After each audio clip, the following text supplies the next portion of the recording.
Hello and welcome back to Seaside Garage. This is my Panda, and it's not just a Panda, it's a 4x4 and it's the Nuova edition from '85. It's a limited edition, 5,000 were made and probably most of them has rusted away. So it's a really rare one and it's probably the most desirable Panda 4x4 there is to get. It's really a nice edition. I swapped this with the 2CV, the white one that I'm currently fixing up. I haven't done anything else than just picking this up in Copenhagen and driving it home, 160 kilometers or something like that. And then I parked it up and I haven't looked at it since. This is going to be the first real look. I have a feeling that it's in okay condition, but I also know there is rust issues that needs to be fixed. So in this video, I will just go around the car, the interior, the engine, and lift it up on the lift to see what's what. So if you're interested in Panda 4x4s, this is going to be fun. Shortly before, Fiat announced the Panda Nuova, the facelifted Panda with the fire engine, the first fire engine. They celebrated the 4x4 by making the Nuova. This is still with the old engine. It's a 965cc pushrod engine, coupled together with a 4x4 made by Puch-Steyr and a 5-speed gearbox with a very low first gear. The Nuova limited edition came in certain colors, and with this very interesting interior fabric. I will show you that later. The bull bar, the extra lighting, also a roof rack that this one is unfortunately missing. The two-tone paint, the black roof. But let's go around and check the condition of this car. So it's not the normal Seaside Garage car, this one, because this is in quite good condition, at least at the first look of it. It is in very nice condition. It's very clean. The paintwork looks pretty nice. I don't think it's been resprayed. I'm actually unsure about that, but it is very nice. The car is from Italy. It's imported to Denmark. It's not even on the road yet in Denmark, so it hasn't driven in salt, which explains the condition. I do believe the roof has had some kind of paint. It doesn't look completely original, but I think the rest of the paint could be original, and the striping down the side also could look original and worn. We're gonna take a look at I'm gonna put the car on the lift a little later, but there's a lot of at least new looking parts in there, and at first glance it's looking pretty nice. And as mentioned, here's the bull bar, special for the Nuova, and the extra lighting. The single wiper. I have a lot of cars with single wipers at the moment. On this side though, it got some damage. This front wing got a dent. You can see that the paint has flaked off right there. It almost looks like something has been pulling right there. I have a feeling that this could be transportation damage. I know that this car was on a big lorry from Italy, together with 9 Pandas, I think. So a lot of them. And this could look like some kind of damage made when that was moved, because I don't see any damage on the front end that indicates a not big enough damage, at least to indicate a front impact. But this is bent in, taking the bumper with it, so that's quite close to this. So this of course needs to be addressed. We're gonna look inside the engine bay in a second just to see if any damage is in there also, but I think it's only on this one. Then down the side, everything is nice and good looking. No visual rust on the bodywork, at least. I know there will be rust underneath here, but as mentioned, we're gonna try to take a better look at that when I get it onto the lift. But it doesn't look too bad from out here, at least. I love the look of the rear on this car. The two-tone paint and the striping, it's really nice. And then of course the Fiat Panda Puch-Steyr 4x4 looks really nice. And then of course it's lifted. Well, it's not lifted. The 4x4 is just higher than the regular Pandas. You can lift them even more if you want to. But this looks quite original in the ride height, I think. There's a small diff. Yeah. but it looks to be in decent condition underneath.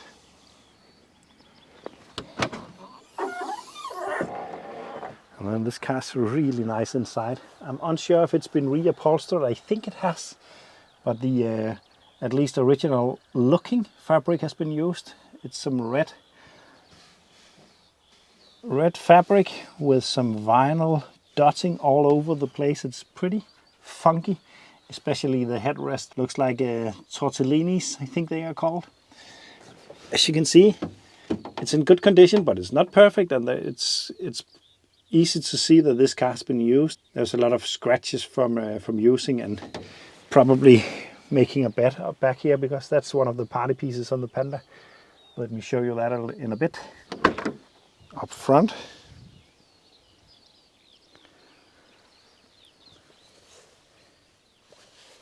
looks really nice. Take a look at the interior. Yeah, it could use a vacuum, but it's really in nice condition. Up here we have the Panda interior with a big partial shelf in here. You can have a lot of stuff in there, and the funky thing about the ashtray, it can slide around. I remember that from my last Panda. This is not the first Panda that I own, by the way. Then we have the gear stick with 5 speeds. First speed is quite low. And then down here we have a handbrake, and this is the lever to engage 4x4. It's only 4x4 when you pull this. It's just a regular front wheel drive until you pull this, and you got 4x4. This should only be used on snow and or gravel or something like that. Something slippery, not on tarmac. That would be very hard on the driveline. And then there are these corner windows. I really like these. I have them on the on my Auto Bianchi also, the Lancia 112. It's really a nice way to get some breeze into the car. I really like those. And then just a regular winding window that winds pretty quickly. That's pretty nice. And a simple way to open the door. Everything is just as simple as it has to be. I like the Fiat logo stamped into the door.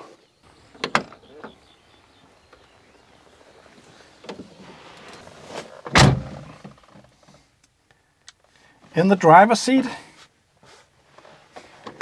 let me just put in the key so that I can undo so I can turn the steering wheel. There's a steering lock on this. There we go. There we go. We have a horn, which is not working. We have indicators, which are not working. So some stuff needs to be fixed. The light seems to work. You turn on the light by pushing this. And then if you want high beam, you do like this. So guess how many times I accidentally turned the high beam on when using the indicators, which turned out not to be working anyway. But that's something you have to get used to. We have heated rear windows, rear windscreen washer. Quite impressive, actually.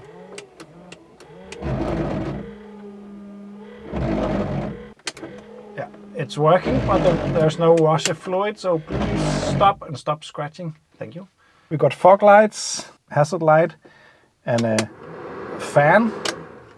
And then the adjustments for the fan, cold and hot, and where it goes. You can actually, as far as I can see, you can get both hot and cold air at the same time. That's pretty nice. And then you can select between the window and your feet, and probably this one. So that's nice. Simple, yet very useful. And then we got a washer up here also, which is working.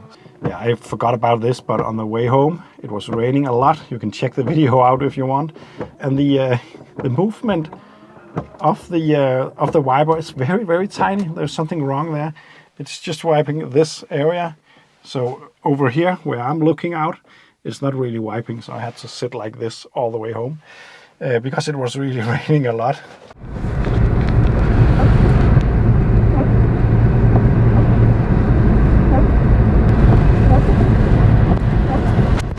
So that's it for the features of the interior. There's a cigarette lighter down there and an unoriginal radio right there. That needs to go. That's pretty much it for the interior, but there is a party piece on the Panda, and I have to show you that. So a very cool thing about the Panda interior is that it's transformable in a lot of ways, a bit like the 2CV, but actually even more in the Panda. Let me show you. I'm just gonna push the front seat forward to make some room, like this. It actually goes all the way off, so you can put them out in the, so you can use them as seating on the picnic if you want. Then the rear seat does quite a lot of things. Let me show you one of them.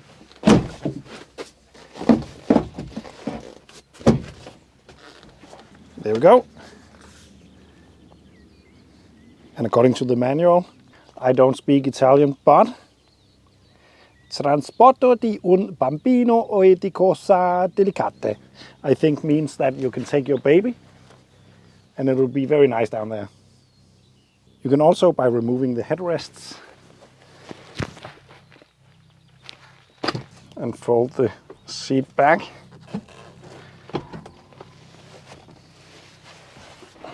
fold this down.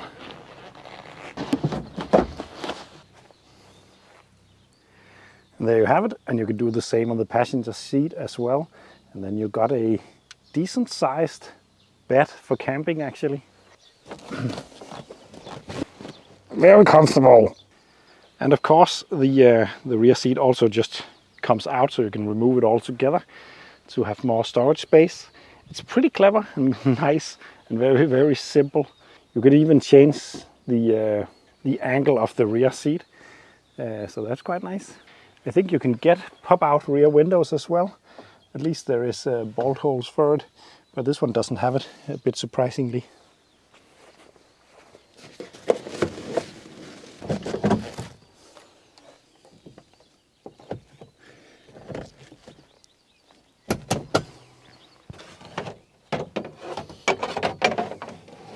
The interior of the Panda sure is nice. I really love it. It's basic, it's simple. Let's fire up this little thing and drive it into the garage so that I can put it on the lift. It's quite fun to drive it because, well, I don't know if the feet are smaller in Italy, but it's tiny pedals, and with my big shoes it can be a little bit of a, yeah. But let's fire it up. We got a choke down here. I think it's so warm in the weather that it's not necessary. It's just, you just spin it to increase the idle speed. Let's give it a go.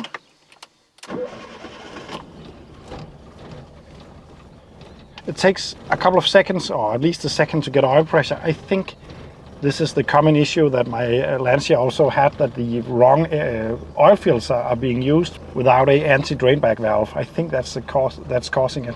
Can't be sure though, but I think so. And as mentioned, if I want 4x4, I just pull the handle down here, up, like this, and that engages the light for 4x4. And if I push it down again, it probably doesn't go out. Yeah, it did. Sometimes you have to drive a little bit just to get it to disengage and engage. But let's drive it into the garage.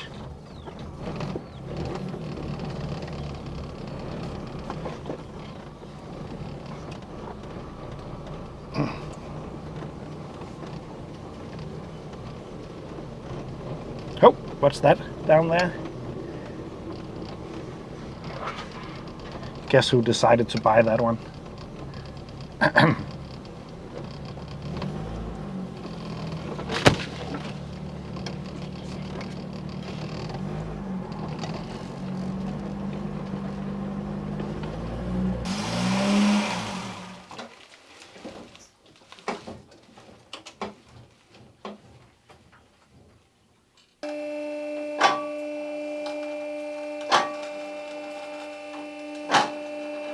And as always, rust is the main concern.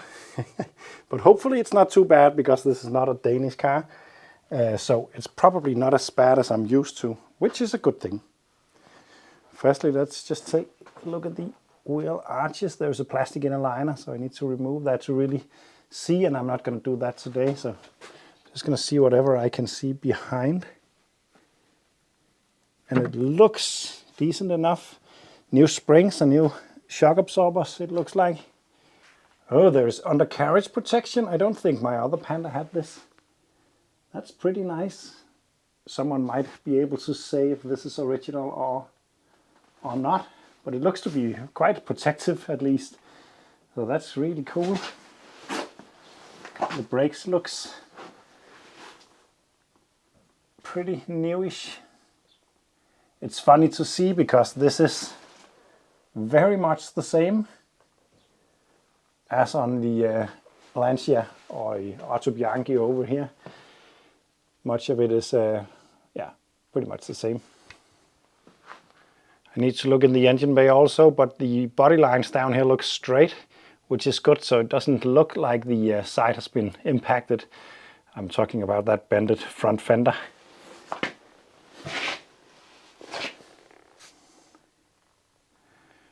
At first glance the floor looks alright. I know of one place, or two places actually, where there is rust, but I don't know how bad it is. I can already see some of it now, up there. There is rust. But it looks like it's quite easy to fix and not spread too much. I'm actually a bit puzzled about why it's there. But maybe it's some kind of drain holes that are not working right. I have some up here also. Pretty much the same, and some there.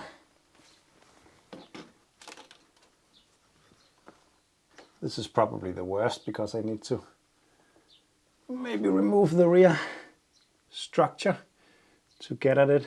I don't know how much of it I can make from up top, but it's definitely not frightening me at all, this. It's the same on the other side. There is some foam in there, so that could maybe be the reason why it's so rusty. Yeah, some stuff has been done. There's definitely some work to be done over here. That's for sure. But I'm not too scared of it. Up here it looks all right. So this is definitely the worst area to fix. The rest of it is pretty basic. Unsure whether I'm going to remove the outer sills to get to it a little bit easier. Well, we're just going to have to see. I'm not planning on fixing this car up right now because I have so many other projects. I just couldn't wait anymore to at least take a look at it. It's funny to see that rust because everything else looks so nice. It's a bit weird. Everything back here looks nice. I think I heard an exhaust leak and now I see one also. But other than that, everything seems tight and nice. It is actually, as I was hoping it was going to be, a bit of rust that I already knew was there.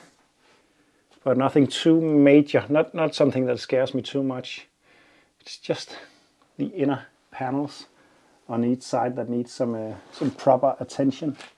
I'm gonna put it down on the ground again and check the engine bay.